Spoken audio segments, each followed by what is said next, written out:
उत्तर प्रदेश में 7वें चरण का मतदान खत्म होने के साथ ही विधानसभा चुनाव संपन्न हो गए हैं। नेताओं की किस्मत ईवीएम में कैद हो चुकी है। नतीजे 10 मार्च को घोषित होंगे, लेकिन उससे पहले चुनाव के एग्जिट पोल के नतीजे सामने आए हैं, जिसमें उत्तर प्रदेश में एक बार फिर से कमल खिलता दिखाई दे रहा है।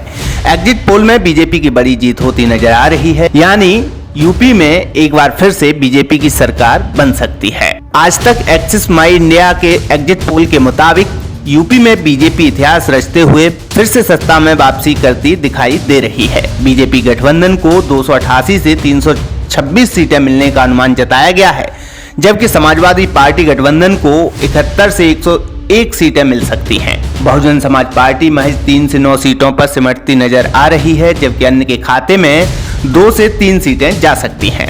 वहीं रिपब्लिक पी मार्क के सर्वे के मुताबिक यूपी में बीजेपी गठबंधन को 240 सीटें मिलने का अनुमान है, जबकि सपा गठबंधन को 140 सीटें मिल सकती हैं। वहीं बीएसपी को 14 सीटें जाती दिख रही हैं, जबकि 4 सीटें अन्य के खाते में जा सकती हैं। इसी तरह एबीपी सी वोटर के सर्वे में भी बीजेपी सरकार बनती दिखाई दे रही है।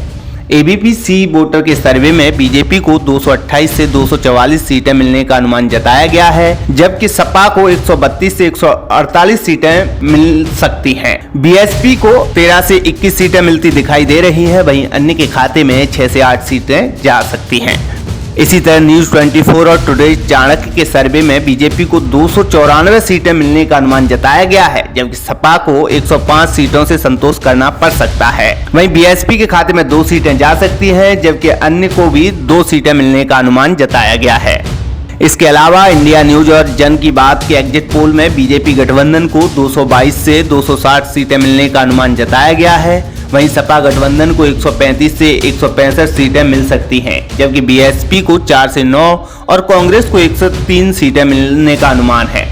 CNN न्यूज 18 ने बीजेपी गठबंधन को 262 से 277 सीटें मिलने का अनुमान लगाया है। ये एग्जिट पोल सपा गठबंधन को 119 से 134 सीटें दे रहा है।